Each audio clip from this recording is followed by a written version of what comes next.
Jesus no templo aos 12 anos, a sabedoria do Filho de Deus. O sol já começava a declinar sobre as colinas da Judéia quando uma multidão de peregrinos iniciava sua jornada de retorno.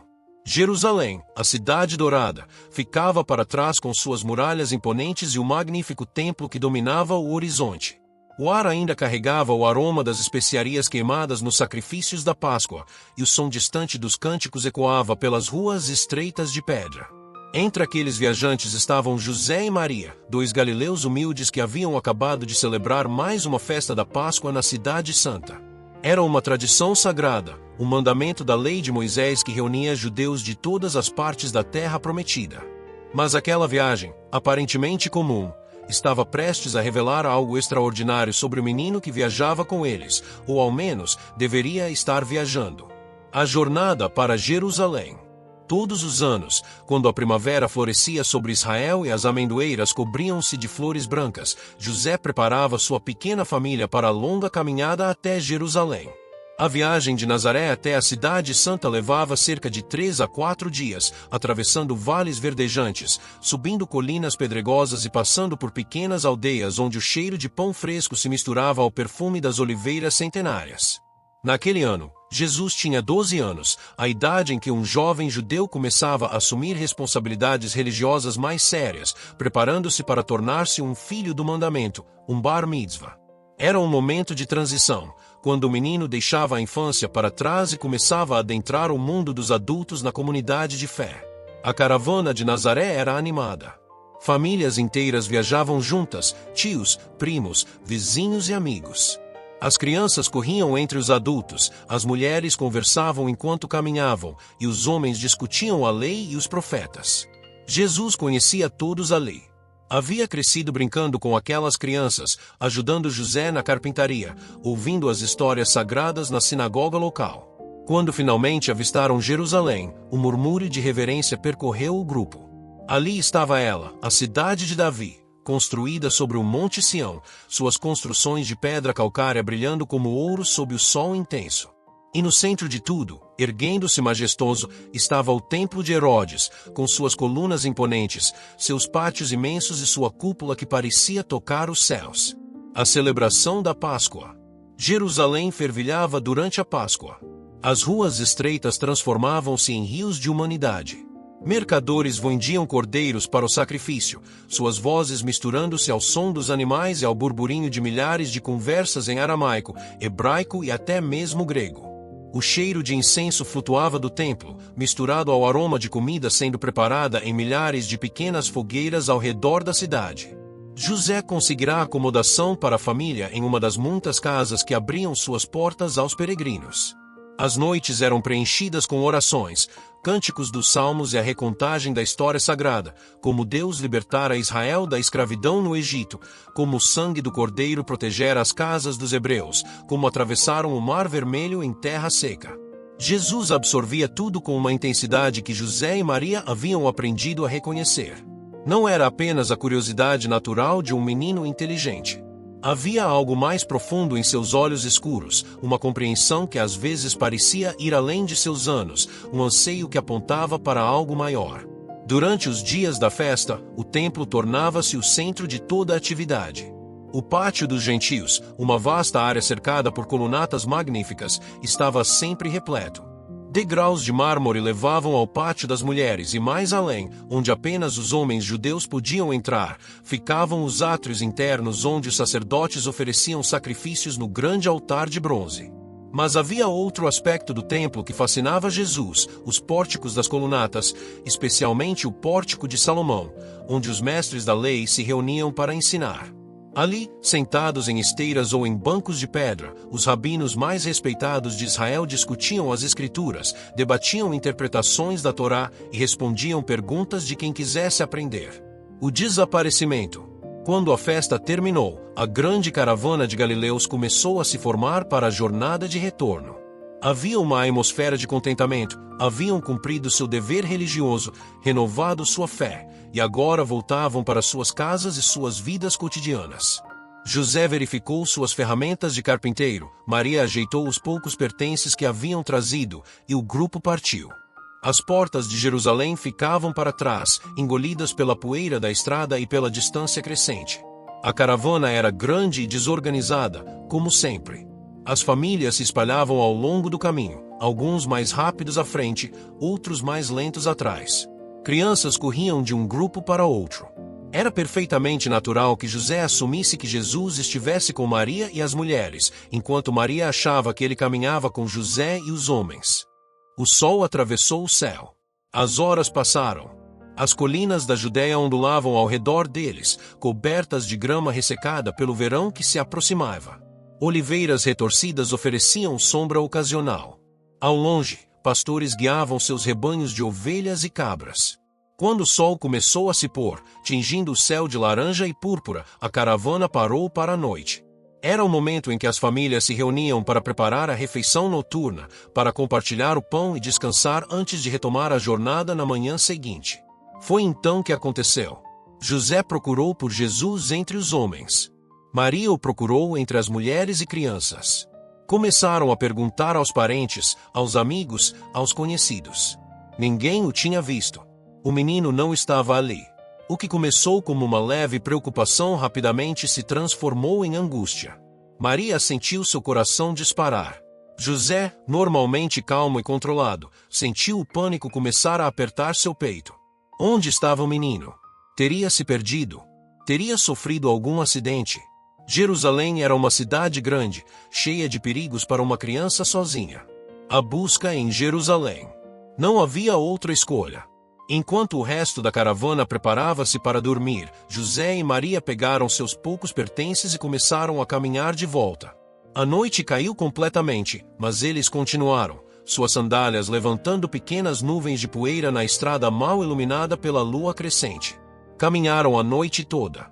As estrelas giravam lentamente sobre suas cabeças. O silêncio da noite era quebrado apenas pelo som de seus passos, ocasionalmente, pelo latido distante de um cão ou o uivo de um chacal nas colinas. Quando o sol nasceu, pintando o céu de rosa e dourado, eles já podiam ver Jerusalém novamente à distância. Apressaram o passo, ignorando o cansaço que pesava em seus músculos, a sede que secava suas gargantas. Então começou a busca.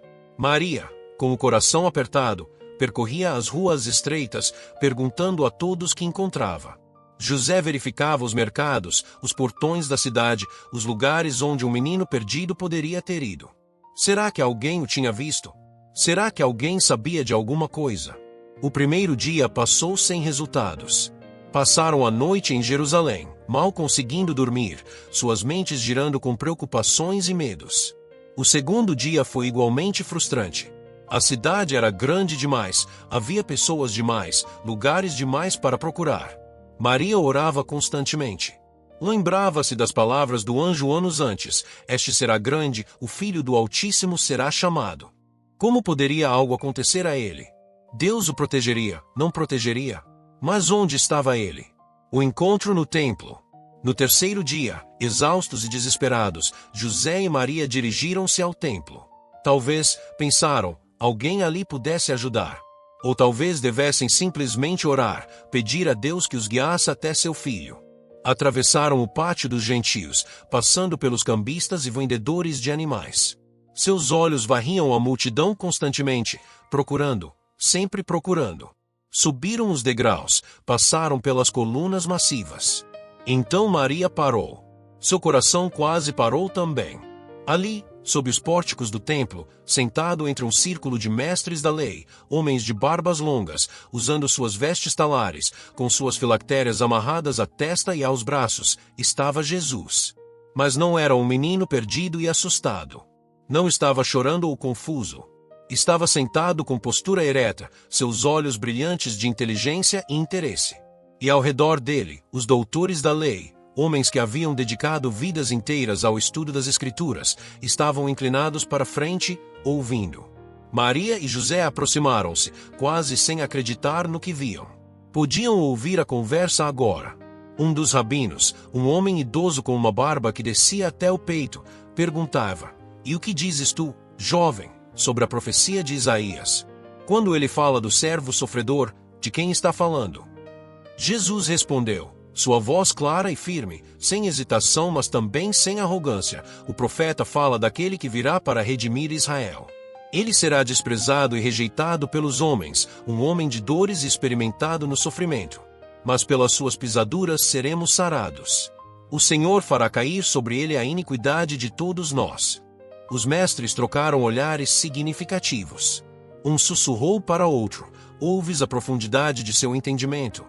Ele não está apenas repetindo o que aprendeu, ele compreende o significado. Outro rabino, mais jovem, perguntou: mas como pode o Messias sofrer? Não virá ele em glória para libertar Israel de seus inimigos? Jesus olhou para ele com uma paciência que parecia estranha em alguém tão jovem. O reino de Deus não vem com aparência exterior. Não se dirá, ei-lo aqui ou ei-lo ali. O reino de Deus está entre vós. Houve um momento de silêncio. Os mestres da lei olhavam para aquele menino de 12 anos com uma mistura de espanto e perplexidade. Havia autoridade em suas palavras, uma certeza que ia além do conhecimento intelectual. De onde vens, jovem? Perguntou um dos rabinos. Quem é teu mestre? Mas antes que Jesus pudesse responder, Maria não conseguiu mais se conter. Jesus! Sua voz saiu mais alta do que pretendia, carregada de alívio e angústia ao mesmo tempo. Todos os olhos se voltaram para ela. Jesus se levantou, sua expressão serena. José estava ao lado de Maria, o alívio evidente em seu rosto cansado. Maria aproximou-se rapidamente, suas palavras jorrando em uma mistura de alegria por tê-lo encontrado e frustração pela preocupação que ele havia causado. Filho, por que fizeste isso conosco? Teu pai e eu te procurávamos angustiados. 3 dias, Jesus. 3 dias procurando por ti.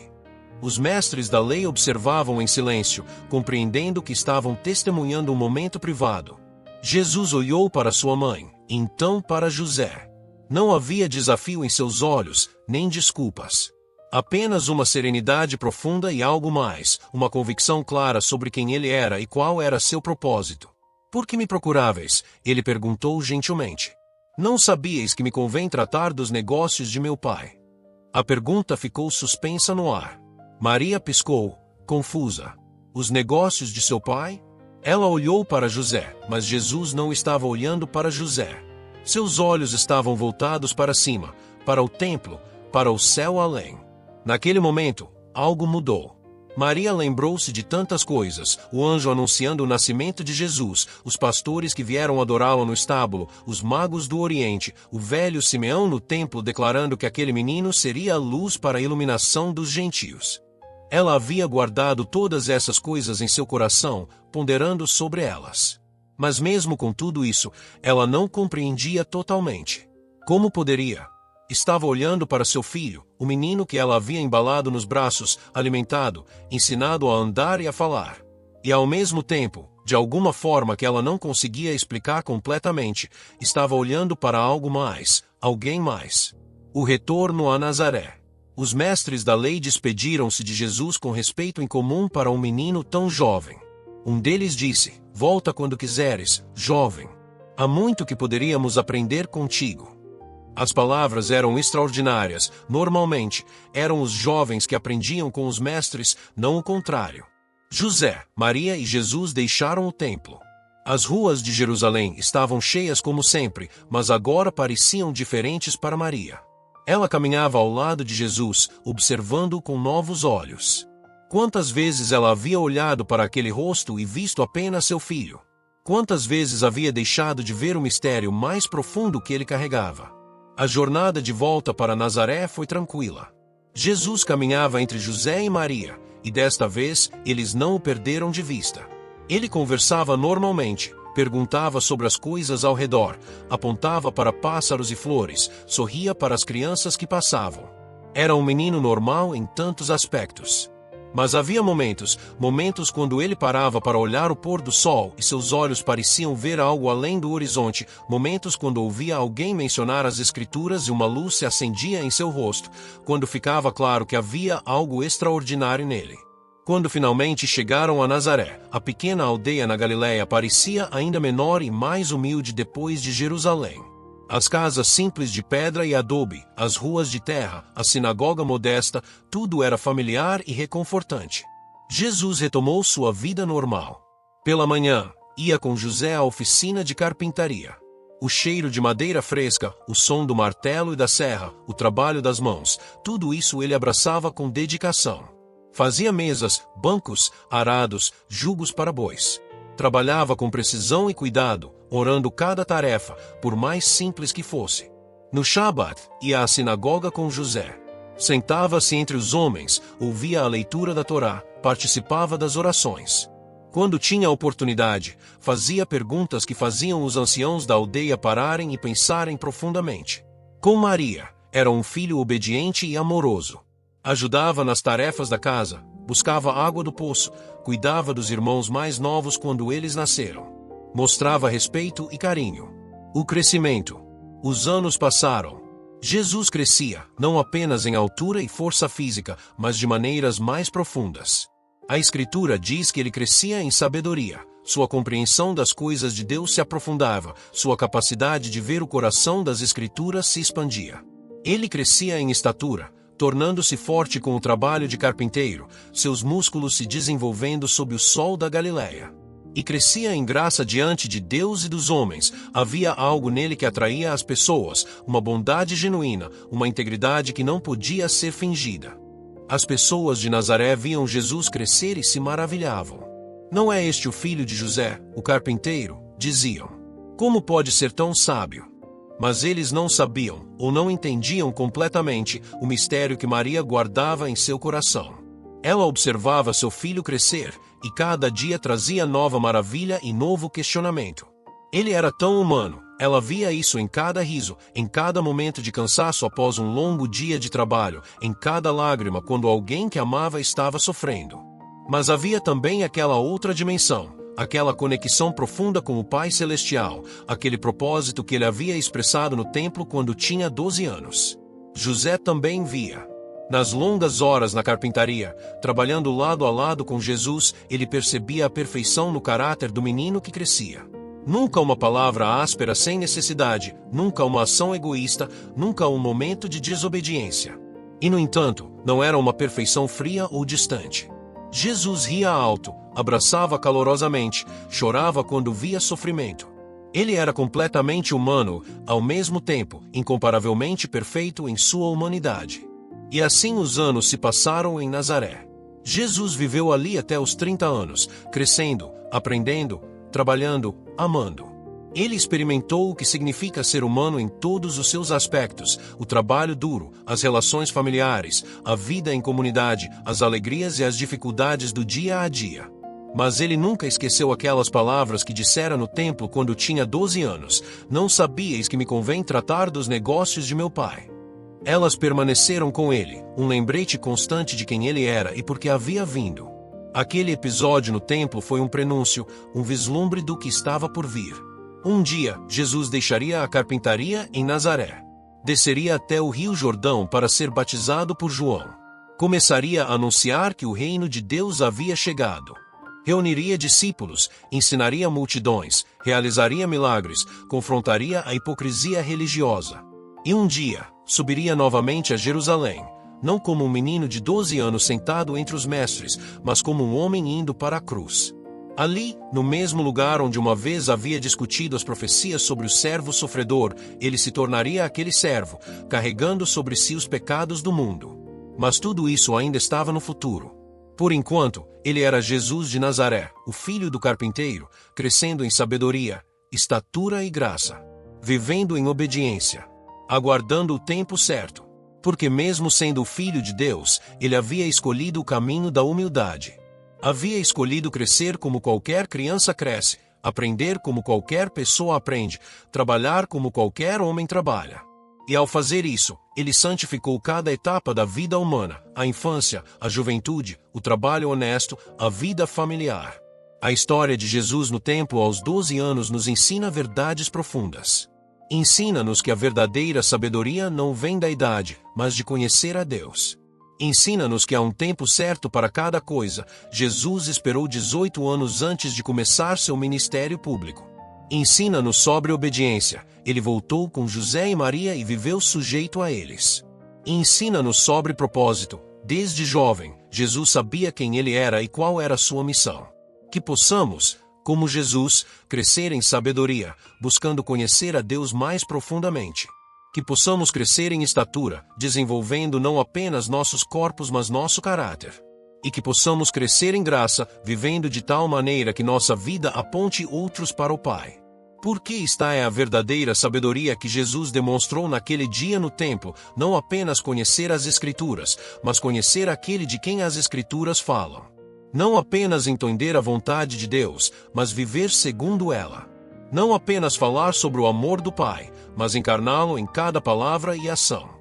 Esta é a sabedoria do Filho de Deus, uma sabedoria que começou em um menino de 12 anos no templo e culminou em um homem de 33 anos em uma cruz, e que continua a nos transformar até hoje, 2000 anos depois.